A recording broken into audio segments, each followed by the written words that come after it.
Welcome back to Precisely Nowhere. I'm so excited to be back for another episode.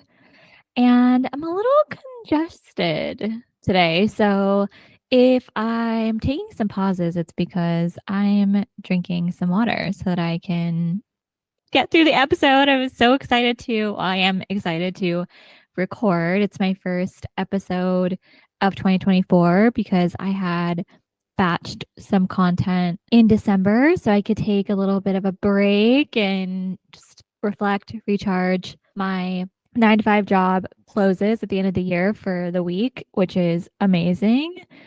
And I decided I would give myself a break from my side hustle too. I still worked on the podcast in other ways, but those ways were experiencing life and planning 2024, some high level goals for Q1, which in corporate America speak is 4 quarters in a year, not trying to explain something that people might know, but sometimes I say these terms to my family and they're like, what are you talking about? So Q1 is January, Feb, March, and then Q2, April, May, June, Q3, July, August, September, Q4, October, November, December. So made some goals for Q1 for the podcast, and I worked on outlines for episodes through March, which is amazing because I was just inspired and I had time to really reflect and think. And during that time, my dad was actually in the hospital, which is another reason why it hasn't come up on earlier episodes, is because I had recorded them before he was in the hospital, and he is at home recovering now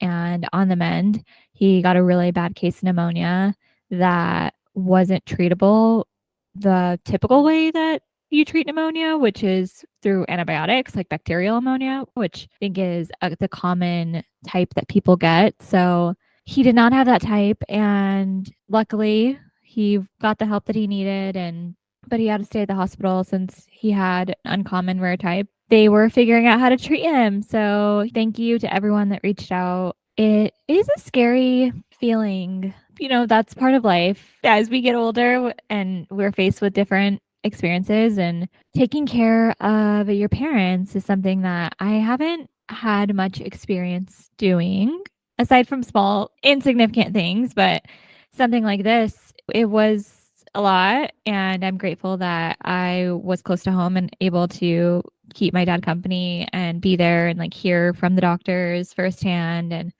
support him just like he would be there if I were in the hospital. But wild to just have that life milestone happen. 2023 hit me with lots of life milestones, like a lot. When I think of 2023, I'm like, great year, but a lot. And most of it I did to myself. So, I'm not complaining, and I'm so grateful for the life milestones that happened. But I got some advice from my financial manager, and he was telling me about how, every person, you go through so many life milestones, I think it's at least one every few years. And in 2023, I went through 2 or 3. Moving across the country. Living with a partner was another one. I mean, sharing finances to an extent. We don't have bank accounts, but becoming more intertwined. Living with a partner, and I had contemplated potentially buying a house until I did my research more and realized there wasn't a way that I was going to afford a house in California. The only way I was going to afford a house in America is if I moved to the middle of nowhere, and I was trying to move near my family. So buying a house got put on the back burner, still a goal eventually. And at this point, I've been dabbling around with, maybe I won't buy a house. Maybe I'll just buy property in another country and then move to that other country eventually, is my plan that I like to joke about with Marco, and he seems down for it. So I already have an aunt that is in Germany, and she has no plans of coming back to America. So I have someone out there. It is a thought I'm noodling on. Really, it just gets me excited also. Maybe I will own a piece of property, but it'll be beachside in Italy or Greece or Spain. Spain. because if you didn't know this, if you have Mexican citizenship because Spain colonized Mexico, you can get Spanish citizenship. You have to, I don't know all of the details and logistics, but you have to live there for, I think, at least 2 years and have your Mexican citizenship as well. So that is something that I am looking into doing in 2024 because I just also am 100% Mexican and want to be able to go back to the homeland. Granted, there are a lot of dangerous places, so, with caution, but I also would really love a get out of America quickly card if I ever need to use it. And really for my kids because I do want to have kids and the state of the world is the state of the world and I'm hoping that people will come together and we will start really paying attention more to the environment and helping with, manage global warming cuz it's here but we can still manage it. Like we really do still we can make an impact as, I feel like a lot of people are like it's all gone to shit anyway and it's like no. If you do your research and take a minute to not scroll on TikTok or Instagram, educate yourself a little bit, not trying to sound condescending, you'll find that there are ways that we can all do our part, even if it's a small part. So just noodle on that, for the sake of the next generation. Slash, we are also going to be a lot of us on this earth for a minute. So I would like to not be dealing with some of the things that are happening in other countries and just the rising waters and it's a whole thing. That is not what this episode's about though. So getting off that soapbox and getting back to the purpose of today's episode, which is all about embracing our growth era and life is about growth. So growth era is, for me, I'm like, let this continue. But embracing 2024, the good and the bad. Not everything is rainbows and sunshine. And in my life as well, like I spent most of my holiday in a hospital. That wasn't ideal, but I could sit here and harp on the fact that I was in the hospital most of the day for a week or embrace the experience and try to make the most of it. And I am glad that I took that route because it made the experience like in the present moment much more manageable and it still was stressful and I had days where I would come home and cry and part of it was because I had built up so much emotion like I was trying to be so strong for my dad and I know he was like scared and he was the one going through it like his body so I was trying to be a rock to him that I felt like he needed. And I had moments when I was vulnerable with him and, told him like how I was feeling and that I was scared too. But in the moment, like in the scary moments, I just wanted to be strong for him because sometimes we need that as people. And he's been there so many times for me.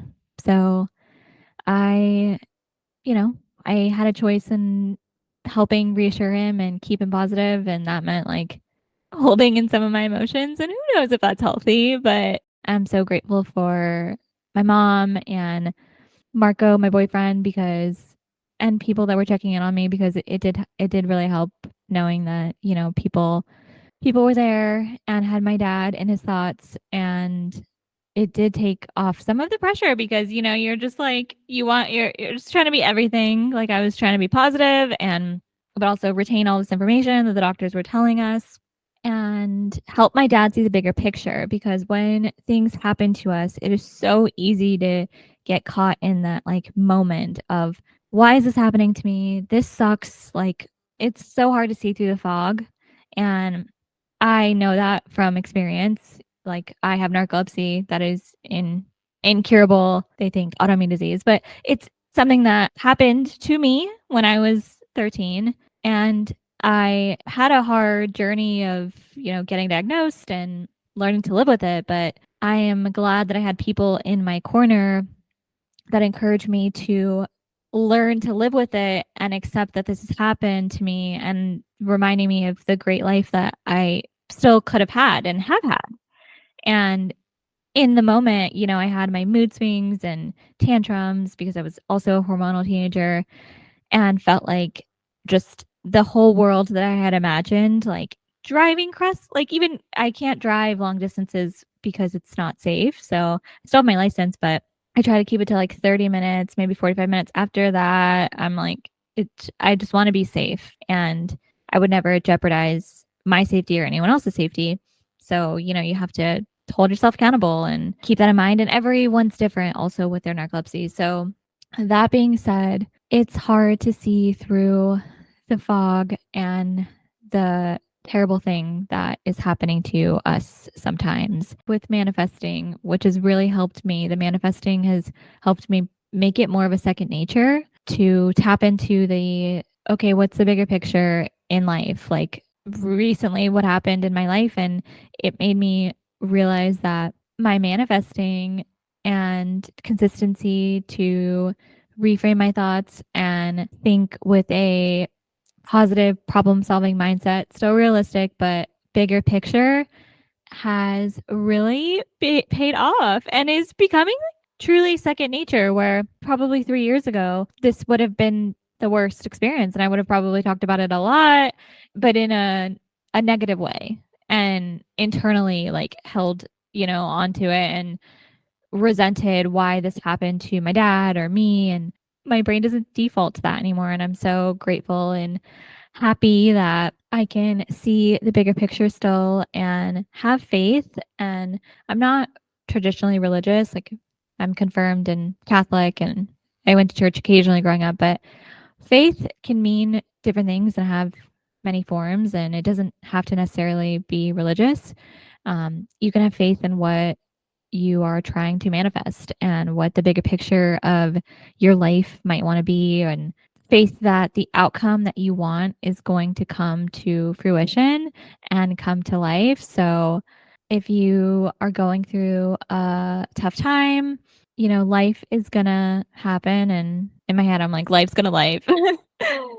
And, but you can find ways to cope with things. Like when you feel like things aren't stopping. I felt like that over the holiday break. I was like, okay, I finally have a break from work. And then bam. I'm in the hospital for a week. I am not sitting on my couch catching up like on all of my TV shows like I had planned. And that happened. But with my bigger picture thinking and trying to see perspective, I had a experience that has moments that I can look back and laugh and smile, and it sounds cheesy, but it's true. Like I took my Polaroid camera to the hospital. We did a New Year's with my dad, Marco, and I, and did our New Year's Eve traditions that we usually do, but we did them there and took pictures to, I took other pictures to capture the memories. Like I was there physically present and have those memories with me, but also having physical memories and played dominoes with my dad and watched TV on like a regular TV and old movies, and be grateful for the fact that my dad was going to be okay and that I was able to be there and spend time with him. And because I wouldn't be able to do that when I was in New York, it would have been harder. It would have been a lot more for me to fly across the country. And so I'm grateful for manifesting. And if you ever feel like you're going through things and you are in a slump and need some friendly an outside perspective, please hit me up. Instagram DMs is more reliable for you to hit me up, but I know that it can be so hard to get through that fog. I don't want anyone to get left behind. So hit me up. Anyone that knows me knows that I keep it real. I have empathy and can listen to what your problem or predicament might be, but also try to give you some sound advice. That's where my manifesting has helped me remember the bigger picture and remember that we can only control us. We can't control what happens to us, but we can control how we react to them, how our thoughts are framed, and our experiences. So you are powerful, and don't ever forget that. Remember to try to focus your thoughts on the reality that you want, not the thing that you're afraid that's going to happen, your worst fears, but reframe your thoughts on what you want to happen. It's such a small thing and could sound like duh, but if you really think about it, a lot of us default to like, oh, but this is going to happen. And then I'm going to be late. And then I'm going to do this. And then this. And it's like, slow down, take a deep breath. Now, filter your thoughts through what you want to happen and focus your energy on that. It's game changing in how you experience something if you just take a minute and remind yourself that you can control your thoughts despite the fact that something is happening to you. And granted, it's easier said than done also depending on what is happening to you, but if you just start to practice it, even in small things like your drink order was wrong or you were late to work because you didn't give yourself enough time. That's something that happened to me frequently when I was in New York. I was always running late because I gave myself just enough time to get there, but not taking into account that the MTA and the subway is just not my friend, not any of our friends some days. So take a minute, reframe your thoughts, remember that you're in control and that despite the fact that a shitty thing might be happening to you, you can control how you experience it.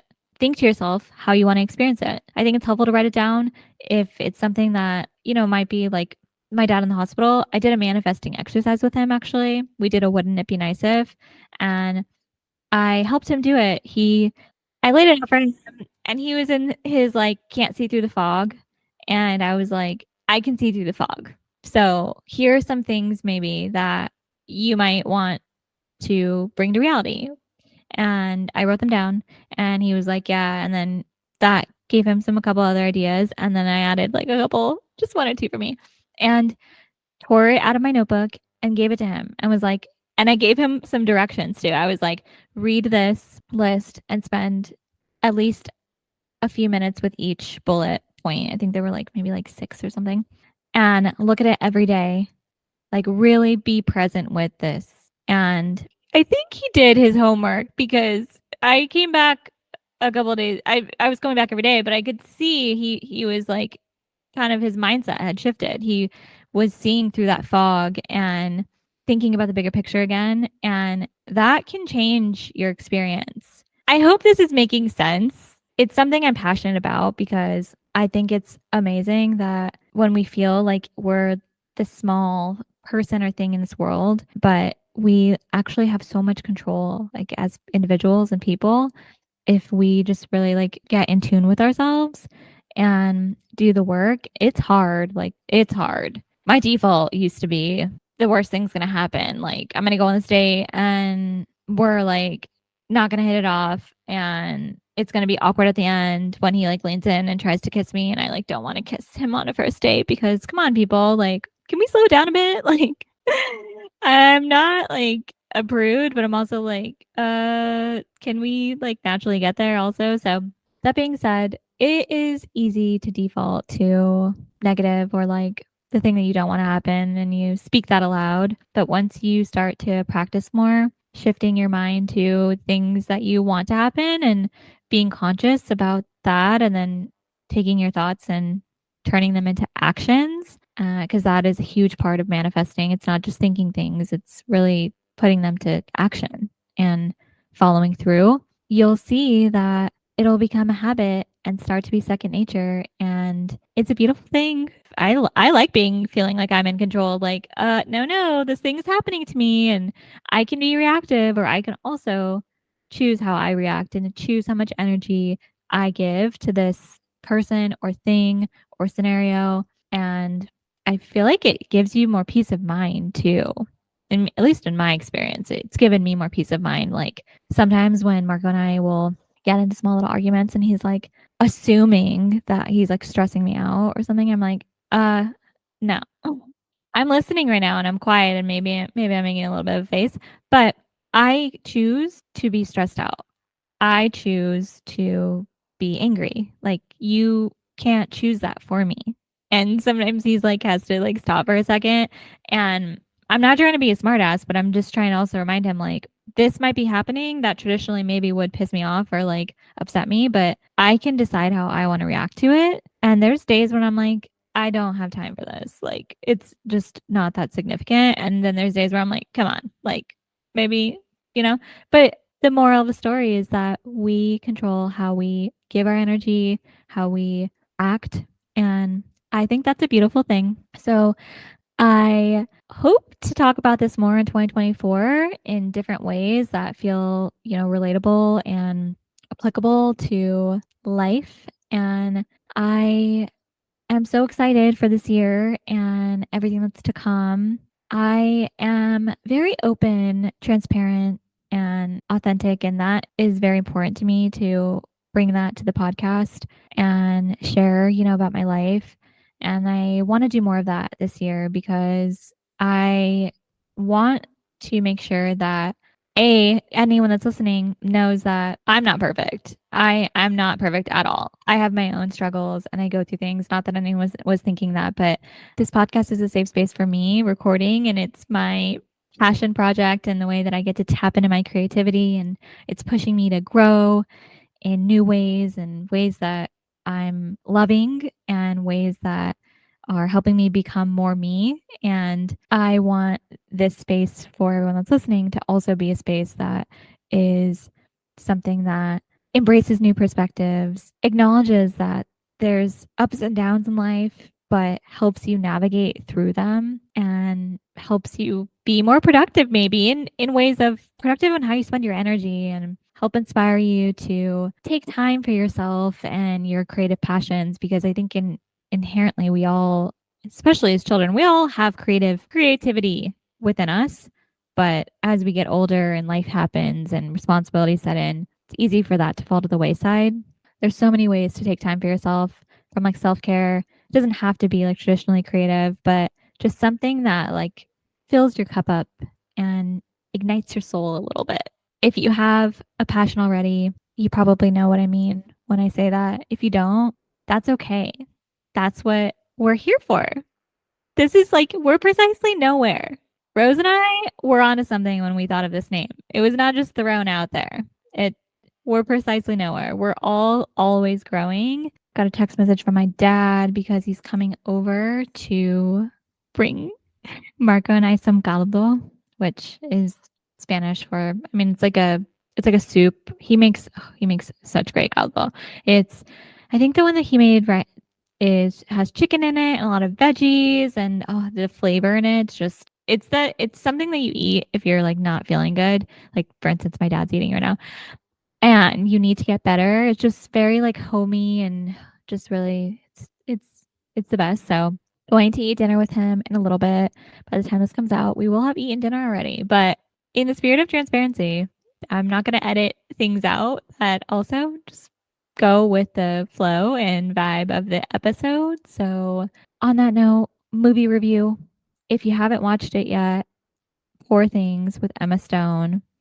It won a couple Golden Globes recently. I think Best Motion Picture for like a musical or comedy, and then she won Best Actor in like a musical or comedy, like a female actor, and which I think was an upset from some of the articles that I've been reading, because I think a lot of people thought that Margot Robbie and like Barbie would win.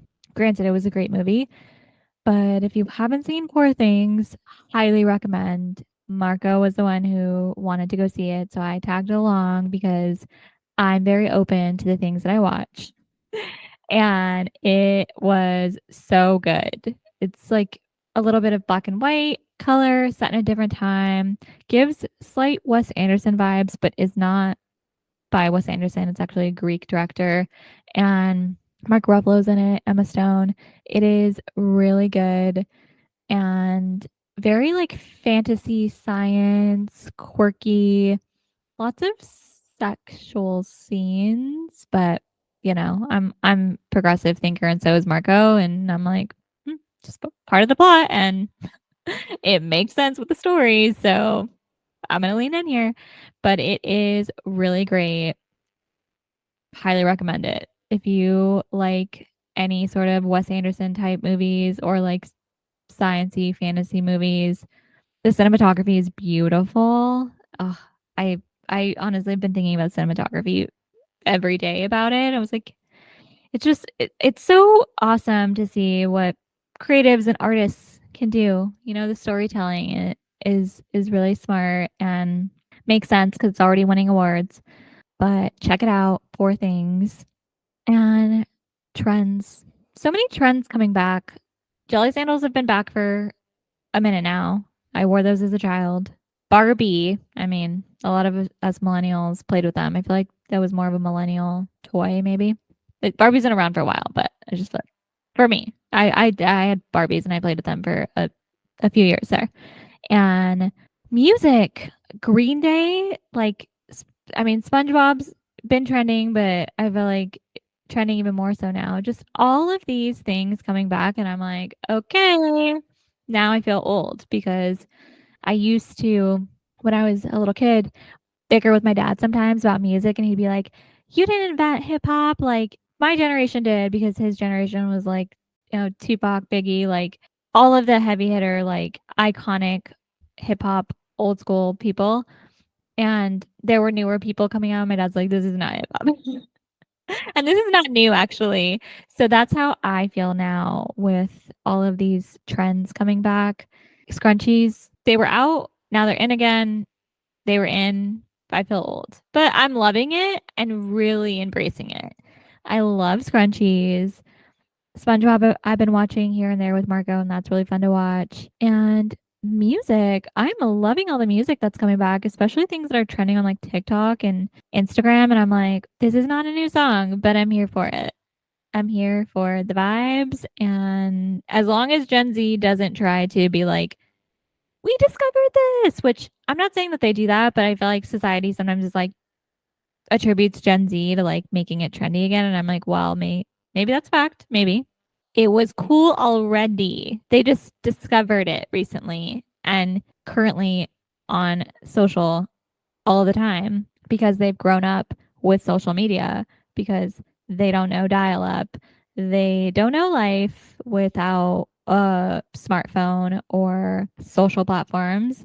And they have years on us, you know? They were young. They had so much time as children to like figure all these like platforms out, and they still have time because some of them like aren't, I mean, they're in high school, not working yet. And because they've been on social for so long, a lot of them are amazing and have managed to be like entrepreneurs and have escaped corporate America altogether. So happy for Gen Z. But can we just acknowledge that millennials have paved the way? Gonna tease this topic for now, but if you're a millennial, I think you'd probably agree with me. And if you're a Gen Zer, I love you. I really do. I think Gen Z is awesome. And Gen Z is going to help millennials together. We're going to save the world. But just the fact that, millennials know what's up. We are trendsetters too, corporate America. Like, we are trendsetters too. It's not just all about Gen Z brands, it's about millennials too. And maybe you should show us a little bit of love before we all escape to different countries because we already all are doing that. So think about it. Just noodle on that. Until next week, I love you all. Thank you for listening.